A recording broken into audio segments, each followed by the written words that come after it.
Hello everyone. चलिए शुरू करते हैं हम अपने ज्योग्राफी के प्रीवियस ईयर एमसीक्यूज की सीरीज को। ये 2010 का पार्ट 2 वाला लेक्चर है। पार्ट 1 लेक्चर मैंने इसका कंप्लीट कर लिया, जिसमें मैंने प्रीवियस ईयर के एमसीक्यूज को कुछ सॉल्व किए थे। अब मैं आगे के एमसीक्यूज को सॉल्व करूंगा, तो इस वीडियो को देखते रहिएगा। चलिए, पहला क्वेश्चन है, Barren Island is located in Bay of Bengal, Arabian Sea, Mediterranean Sea और चाइना सी। तो इसमें पूछा गया है कि बैरन द्वीप स्थित कहाँ है। तो इसका जो आंसर होगा वो होगा बे ऑफ बंगाल। आपको पता होगा कि ये कहाँ है, ये अंडमान में है। अंडमान एंड निकोबार का हिस्सा है। अंडमान और निकोबार का हिस्सा है। ठीक है, आगे मैं आपको बताता हूँ। देखिए, मैं आपको इस डायग्राम से बताता हूँ। ये जो हिस्सा है, ये है हमारा क्या, बे ऑफ बंगाल, और ये है अरेबियन सी। जो हम आइलैंड ग्रुप की बात कर रहे हैं, तो वो ये हैं। ये जो है, ये है अंडमान और निकोबार। यहीं पे है बैरन आइलैंड। बैरन आइलैंड की मैं आपको कुछ चीजें बताऊंगा। यहाँ पे एक और आइलैंड है जिसका नाम क्या है, जो है कि नारकोंडम। नारकोंडम जो आइलैंड है वो भी यहाँ है हमारा। ठीक है, अब मैं बात करता हूँ बैरन आइलैंड के बारे में, फिर मैं इन पॉइंटों को भी आपको एक्सप्लेन करूंगा। तो बैरन आइलैंड की अगर मैं बात करूं, तो बैरन आइलैंड सबसे पहले तो ये कि ये जो है ये बे ऑफ बंगाल में है। फिर ये एक्टिव वॉल्केनो है, भारत का एकमात्र एक्टिव वॉल्केनो है बैरन आइलैंड। फिर अंडमान निकोबार में है।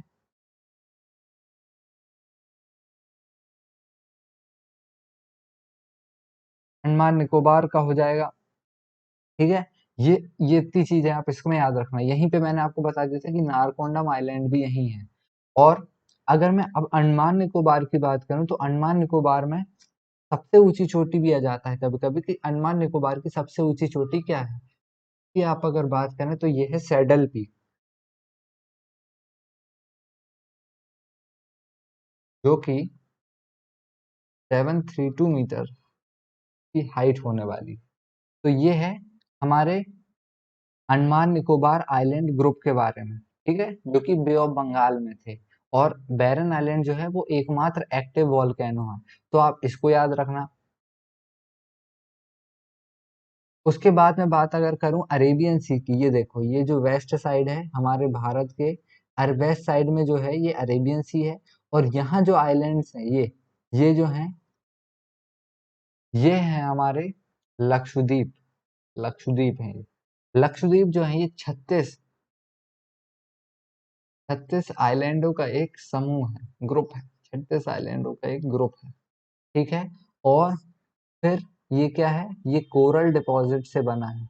मूंगा चट्टाने कहते हैं इन्हें। कोरल डिपॉजिट है, उसे कोरल रीफ डिपॉजिट्स हैं यहाँ पे। ठीक है, 36 आइलैंड ग्रुप्स हैं। कैपिटल इसकी कवारत्ती है। कवारत्ती इसकी कैपिटल है। और मैं इसमें आपको बता दूं एक चैनल के बारे में, जो कि है 9 डिग्री चैनल। 9 डिग्री चैनल, ये है कवारत्ती एंड मिनिकोय के बीच में। ठीक है, तो मैंने ये आपको दो आइलैंडों के बारे में बता दिया। ये थे हमारे अंडमान निकोबार, ये थे लक्षद्वीप। लक्षद्वीप के ये पॉइंट्स बता दिए। कोस्ट की अगर मैं बात करूं, तो ये कोस्ट देखो आप, ये एक ये कोस्ट है, जो कि कौन सा कोस्ट कहलाता है, कोरोमंडल कोस्ट कहलाता है। यहीं पे रिट्रीटिंग मानसून हमें देखने को मिलता है। ठीक है, ये कोरोमंडल कोस्ट है। और ये जो कोस्ट होगा, ये है हमारा मालाबार कोस्ट। ठीक है, मालाबार। फिर यहाँ अगर मैं बात करूँ, यहाँ पे होती है क्या, यहाँ होती है वेस्टर्न घाट। और यहाँ होते हैं क्या, ईस्टर्न घाट होते हैं। यहाँ हमने देखा था एक कौन सी हिल, कार्डेमम हिल थी यहाँ पे। ठीक है, तो ये पॉइंट आप इसको याद रख लेना। ओके, चलिए आगे अगला क्वेश्चन देखते हैं। Which one of the following is not a tributary of Yamuna. तो बेतवा, चंबल, केन और रामगंगा। तो अगर आपने गंगा की ट्रिब्यूटरी पढ़ी होगी तो आपको पता होगा कि इसमें किसकी ट्रिब्यूटरी, मतलब यमुना का भी आपको पता चल जाएगा आंसर। ठीक है ना? तो जो इसका आंसर है वो है रामगंगा। बाकी बेतवा हो गई, चंबल हो गई, केन हो गई, ये सारी कहाँ से, ये सारी ट्रिब्यूटरी हैं किसकी? यमुना नदी की ट्रिब्यूटरी है। ओके, ये यमुना की ट्रिब्यूटरी है, बाकी वो नहीं है, रामगंगा नहीं है। यमुना की अगर मैं बात करूं तो यमुना, जो यमुना क्या है, तो ये लॉन्गेस्ट ट्रिब्यूटरी हो जाएगी गंगा की। ओके, ये लॉन्गेस्ट ट्रिब्यूटरी है, इसको याद रखना आप, इंपॉर्टेंट है, लॉन्गेस्ट ट्रिब्यूटरी है, लॉन्गेस्ट ट्रिब्यूटरी है ऑफ गंगा। फिर यमुनोत्री ग्लेशियर से, यमुनोत्री ग्लेशियर से निकलेगी। ठीक है ना? और ट्रिब्यूटरी की अगर मैं बात करूं तो कुछ ट्रिब्यूटरी आप याद रख लो, जैसे कि मैं राइट बैंक ट्रिब्यूटरी की सबसे पहले बात करूं, राइट बैंक ट्रिब्यूटरी की बात करूं तो राइट बैंक ट्रिब्यूटरी होगी चंबल, सिंध, बेतवा, केन। चंबल, सिंध, बेतवा और केन। और अगर मैं बात करूं लेफ्ट बैंक की, तो लेफ्ट बैंक में होगा टोन्स, टोन्स, ठीक है, टोन्स, हिंडन, वरुणा और हमारे सेंगर। ठीक है, ये चीजें आप याद रख लेना। राइट बैंक थी और ये लेफ्ट बैंक थी, यमुना थी, यमुनोत्री ग्लेशियर से निकल रही थी, और लॉन्गेस्ट ट्रिब्यूटरी हो जाएगी गंगा की। अगर मैं गंगा की भी बात करूं, गंगा के भी मैं आपको कुछ पॉइंट बता देता हूँ। गंगा निकल रही थी गंगोत्री से, 25-25 किलोमीटर इसकी लेंथ थी। दो नदियां कौन कौन सी? अलख नंदा प्लस भागीरथी। जब ये दोनों मिलेंगी कहाँ? देवप्रयाग में। तो ये देवप्रयाग में जब मिलेंगी तो गंगा का फॉर्म करेंगी, और गंगा प्लस ब्रह्मपुत्रा, ब्रह्मपुत्र ये क्या बनाएंगी? तो ये वर्ल्ड का लार्जेस्ट डेल्टा, जिसे हम कहते हैं सुंदरबन डेल्टा,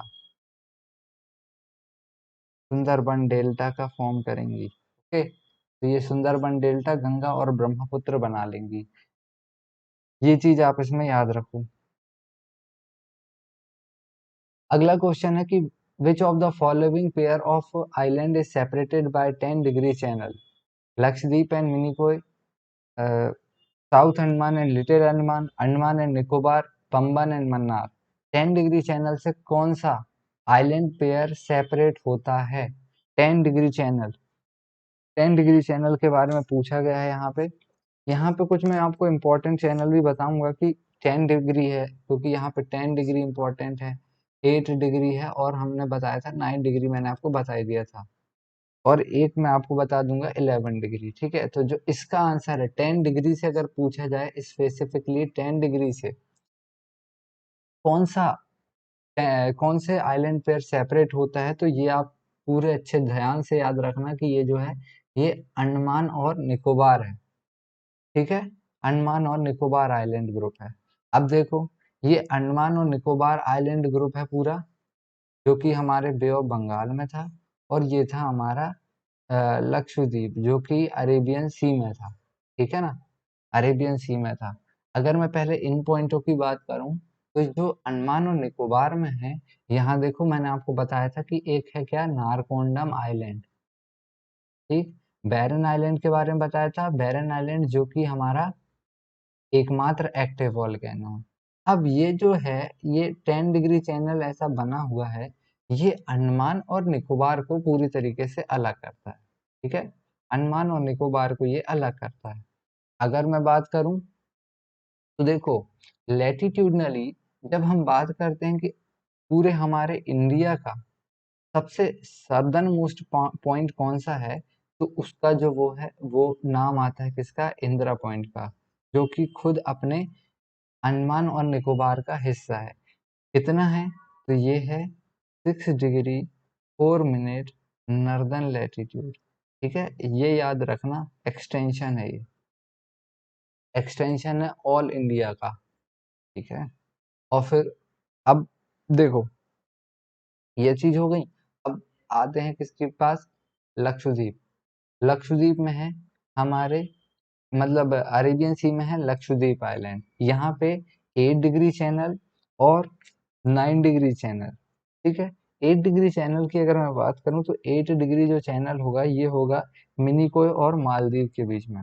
यहाँ मैं आपको बताता हूँ, ये हो जाएगा 8 degree channel, Minicoy and Maldives. और यहाँ अगर मैं बात करूँ 9 डिग्री चैनल की, तो 9 डिग्री जो चैनल होगा ये होगा कावारती और मिनिकॉय,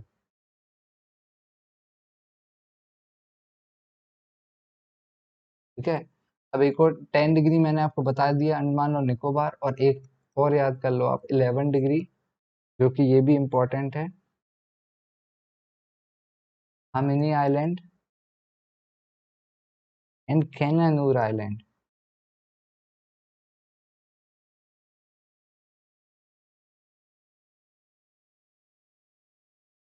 कैनानूर आइलैंड, ओके, ये चीज हो जाएंगी। ये थे हमारे 10 डिग्री चैनल और अदर चैनल के बारे में।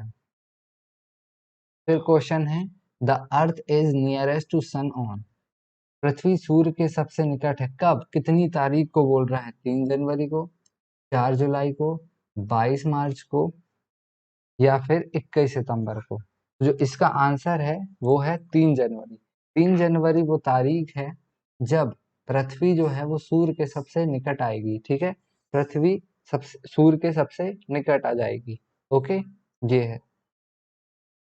अगर मैं इम्पोर्टेंट डेट की बात करता हूँ, देखो अब इससे मैं ना आपको कुछ इम्पोर्टेंट डेट्स बता देता हूँ, जो कि हमारे एग्जाम में आती हैं। मैं पूरी नहीं कवर कर रहा हूँ, कुछ कर रहा हूँ, क्योंकि पूरी करने में बहुत ज़्यादा लंबा वीडियो भी हो जाएगा और टाइम भी आपका लग जाएगा। उसके लिए हम अलग से एक वीडियो भी बना देंगे। तो अगर मैं बात करूँ, कुछ इम्पोर्टेंट अभी के हिसाब से मैं बता दे रहा हूँ। जैसे देखिए, पहला है कि हमारा 2 फरवरी को हम मनाते हैं क्या, world wetland day, wetland, world wetland day होगा 2 फरवरी। 3 मार्च को वर्ल्ड वाइल्ड लाइफ डे, देख लो आप, 3 मार्च, world wildlife, world wildlife day होगा। फिर उसके बाद 22 मार्च, 22 मार्च में हो जाएगा वाटर डे, वाटर डे मनाया जाता है 22 मार्च को गर्मी के समय में। फिर 22 अप्रैल, 22 अप्रैल देखो कंफ्यूजिंग है, 22 मार्च 22 अप्रैल, इस पे ज्यादा फोकस करना, ये हो जाएगा अर्थ डे, पृथ्वी दिवस, ठीक है। फिर 5 जून, 5 जून आपको पता होगा, आप मनाते हैं इसमें इन्वायरमेंट डे। जून को 8 जून,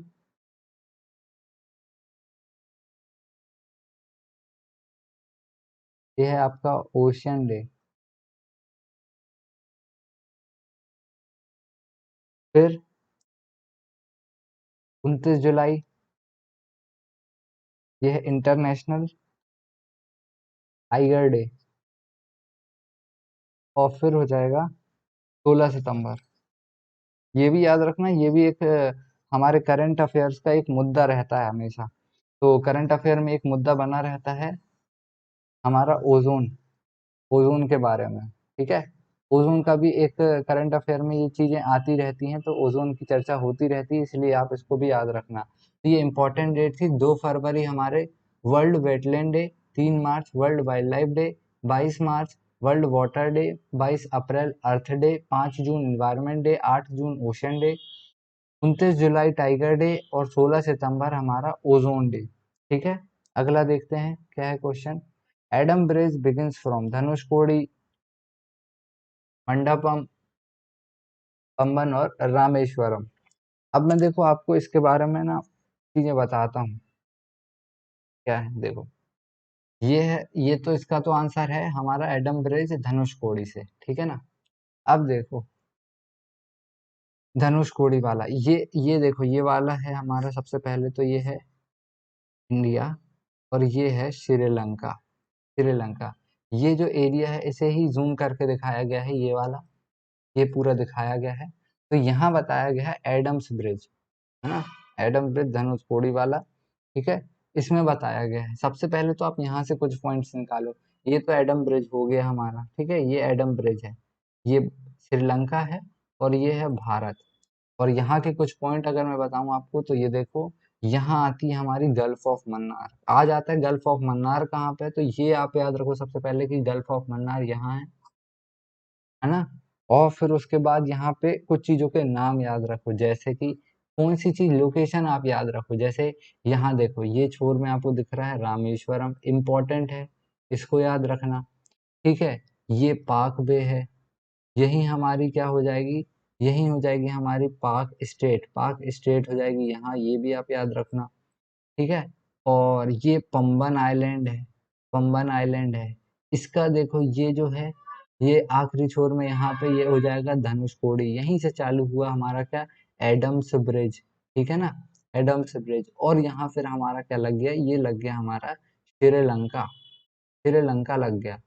तो ये चीज, इतनी चीजों को याद रख लेना, पाक स्टेट, पंबन चैनल भी है यहाँ, ये पंबन चैनल वाला हिस्सा हो जाएगा, गल्फ ऑफ मन्नार, पाक बे, पाक स्टेट, रामेश्वरम, पंबन आइलैंड, धनुषकोडी, धनुषकोडी से यहाँ एडम ब्रिज, और फिर यहाँ ये जुड़ गया श्रीलंका। तो ये चीज आप पूरी उसमें पूरी प्रॉपरली याद रखना है, सिक्वेंस वाइज आता है क्वेश्चन में, ठीक है। अगला क्वेश्चन है, which one of the following Indian island lie between India and Sri Lanka, Elephanta, Nicobar, Rameswaram और सालसेट। तो भारत और श्रीलंका के बीच में कौन सा आइलैंड है, तो देखो अब ये जो है इसका आंसर होगा हमारा रामेश्वरम। अब भी मैंने आपको प्रीवियस फोटो में दिखाया था, ये देखो, ये यहाँ जो बताया था मैंने, ये देखो भारत और श्रीलंका के बीच में रामेश्वरम बताया मैंने, यही है रामेश्वरम, ठीक है। रामेश्वरम इसका आंसर हो जाएगा। अब आता है सवाल दूसरे आइलैंडों के बारे में, तो ये देखो आप, एक ये है एलिफेंटा और ये एक है सालसेट, ये दोनों ही हमारे कहाँ पे होंगे, तो ये है महाराष्ट्र में, ठीक है ना। लोकेशन याद रख लो कि ये है महाराष्ट्र में दोनों ही। और निकोबार मैंने आपको बता दिया था कि बे ऑफ बंगाल में हो जाएगा, और लक्षद्वीप हमारे अरेबियन सी में हो जाएगा, 36 ग्रुपों का आइलैंड। और रामेश्वर मैंने अभी आपको बता दिया कि ये भारत और श्रीलंका के बीच में है, ठीक है। ये मैंने बता ही दिया था, इसका रामेश्वरम इसका आंसर मतलब हो जाएगा, ठीक। अगला चलो कि on entering Bangladesh Ganga is known as, Ganga किस नाम से जानी जाती है, पद्मा, मेघना, हुगली और लोहित। तो जो गंगा है वो जब बांग्लादेश में एंटर होती है तो वो जानी जाती है किस नाम से, पद्मा के नाम से जानी जाती है, ठीक है। गंगा के फैक्ट मैंने आपको बता ही दिए थे, तीन चार बेसिक बेसिक फैक्ट्स आते आते हैं, क्या आते हैं, सबसे पहले तो ये सबसे लंबी नदी हो जाएगी, फिर उसके बाद हमारा गंगोत्री ग्लेशियर से निकलेगी, 25-25 इसकी लेंथ होगी, है ना। फिर उसके बाद 25-25 इसमें 25-25 इसकी लेंथ होगी, अलकनंदा प्लस भागीरथी, है ना। फिर गंगा मिलेगी गंगा बनेगी देवप्रयाग में, और ये गंगा प्लस ब्रह्मपुत्र बनाएंगी largest, world's largest delta, Sundarban delta, ठीक, सुंदरबन डेल्टा बनाएंगी ये है गंगा के बारे में। विच of the following is not a planet, अगला क्या है कि विच of the following is not a planet, mercury, Florida, Shani यानी सैटर्न, और हमारा वीनस। निम्नलिखित में से कौन सा एक ग्रह नहीं है, बुध, फ्लोरिडा, शनि और शुक्र। तो इसका आंसर तो आपको पता ही होगा कि ये कॉमन सा एक सिंपल सा क्वेश्चन है, लेकिन ये आया हुआ है इसलिए मैंने इसको इसमें डाला हुआ है कि ये 2010 के पेपर में, 2010 में आया हुआ है ये किसी न किसी एग्जाम में। तो इसका जो आंसर है क्या है, फ्लोरिडा है। फ्लोरिडा इसका आंसर होगा। बाकी आपको पता है कि ये सारे ही के सारे ही क्या है, प्लेनेट है। फ्लोरिडा कोई भी प्लेनेट नहीं है। ओके, चलिए अब मैं आपको एक फोटो दिखाता हूँ। ये देखिए, ये वाला जो फोटो है, इसमें आपको मैं बता रहा हूँ कि देखो, ये सन है, ये वाला है सन, ये सन है, ठीक है। ये जो है ये है अर्थ, ये है अर्थ। अर्थ की नेचुरल सैटेलाइट की बात करूं तो ये यहाँ जो दिख रही है ना, अर्थ की नेचुरल सैटेलाइट की बात करूं तो ये जो दिख रही है ये क्या है, मून। मून हो जाएगा, मून हो जाएगा इसकी नेचुरल सैटेलाइट, ठीक है ना। अब ये है मार्स। मार्स की अगर मैं बात करूं तो इसका है, इसकी दो सैटेलाइट आपको याद रखना है, एक है फोबोस और एक है डीमोस, ठीक है ना, फोबोस और डीमोस। ये आप याद रखना है मार्स के लिए। ये देखो कितना बड़ा प्लेनेट, मार्स के बाद ये आ जाता है जुपिटर। जुपिटर है, कितना बड़ा प्लेनेट है ये जुपिटर है। की अगर बात करूं, इसमें हैं बहुत सारी सैटेलाइट्स, लेकिन मैं अगर कुछ की बात करूं तो इसमें आप याद रख लेना यूरोपा, गैनीमेड और कैलिस्टो। ये आपको याद रख लेना है किसके बारे में, जुपिटर के बारे में। ओके, फिर सैटर्न की बात करूं तो सैटर्न की सबसे बड़ी सैटेलाइट जो है, सैटर्न की भी सबसे बड़ी सैटेलाइट बता रहा हूं मैं, है और इसकी है टाइटन। टाइटन हो जाएगी, ठीक है। ये था सोलार सिस्टम, और इसकी जो सैटेलाइट है मैंने वो आपको कुछ बता दी। ओके, अगला देखते हैं कि in India which of the following is not a natural harbour. Natural harbour कौन सा नहीं है ना, हांडला, चेन्नई, पारादीप और मुंबई। अ, भारत में निम्नलिखित में से कौन सा एक प्राकृतिक बंदरगाह नहीं है, कांडला, चेन्नई, पारादीप और मुंबई। तो इसका जो नेचुरल हार्बर पूछा गया है वो उसका आंसर हो जाएगा, देखो ये सारे ही हैं, कोई आर्टिफिशियल है कोई नेचुरल है, तो नेचुरल नहीं है ये पूछा गया है इसमें क्वेश्चन में, तो इसका जो आंसर है वो है चेन्नई। ओके, ये आंसर क्या होगा, चेन्नई इसका आंसर हो जाएगा, ठीक है। इसमें मैं आपको देखो कुछ मैंने पोर्ट्स, इसके जो हार्बर हैं ये मैंने आपको डाल दिए हैं। आप इनको अच्छे से याद रख लेना, क्योंकि ये क्वेश्चन में आ जाते हैं कभी कभी, सिक्वेंस वाइज आ जाते हैं या स्टेट वाइज आ जाते हैं, है ना। तो ये आपको याद रखना। देखो, ये है हमारा कौन सा हिस्सा, ये है वेस्ट बंगाल वाला हिस्सा। वेस्ट बंगाल की बात करूं तो यहाँ देखो ये है हल्दिया, और फिर उसके बाद यहीं पे आ जाएगा हमारा क्या, कोलकाता वाला पोर्ट, ठीक है। ये हो जाएगा। अगर मैं बात करूं ये इसकी, तो ये है किसका हिस्सा, ये है उड़ीसा का। उड़ीसा है तो यहाँ पे आ जाएगा पारादीप वाला, ठीक, पारादीप आ जाएगा यहाँ। फिर है ये देखो, ये है आंध्र प्रदेश, ये आंध्र प्रदेश है, तो आंध्र प्रदेश की जब बात आएगी तो विशाखापत्तनम की भी बात आएगी। फिर देखो, ये है आपका तमिलनाडु। तमिलनाडु से मैं बात कर रहा हूँ चेन्नई की, टूटिकोरिन की और कोच्चि की। उसके बाद कोच्चि, यहाँ पे अगर मैं बात करूँ फिर कर्नाटक की, ये देखो ये मैंगलुरु है। फिर गोवा में गोवा है, महाराष्ट्र में हमारा मुंबई है, और गुजरात के वहाँ खांडला है। तो ये चीजें आपको, ये पोर्टों को याद रखने हैं कि ये सारे ये पोर्ट हो जाएंगे, ठीक है ना। ये पोर्ट आपको याद रखना। मैंने आपको यहाँ पे बता दिया था कि यहाँ होता है कोरोमंडल कोस्ट, रिट्रीटिंग मानसून यहाँ आता है ना, नॉर्थ ईस्ट वाला। ये था हमारा क्या, मालाबार कोस्ट, मालाबार कोस्ट हो जाएगा, ठीक। ये मालाबार कोस्ट हो जाएगा, ये वाला। और ये था हमारा कौन सा, ये वाला था हमारा कोरोमंडल कोस्ट। ये दोनों को भी आपको याद रखना है, वेस्टर्न घाट, ईस्टर्न घाट, ठीक है। अनाईमुड़ी सबसे ऊंची चोटी, 2695 मीटर हो जाएगी अनाईमुड़ी। कार्डिमम हिल्स भी है यहाँ पे सबसे नीचे, कार्डिमम हिल्स है, ठीक है। ये सारे पॉइंट्स थे हमारे इस क्वेश्चन के बारे में। तो ये था आज का वीडियो। इसका पहला पार्ट भी हमने पहले पार्ट की वीडियो अपलोड कर दिए, तो आप उसको भी देख लेना अगर आपने नहीं देखी है तो। और इसके आगे के भी हम इसको लेक्चर को और सीरीज को कंटिन्यू रखेंगे। तो थैंक यू।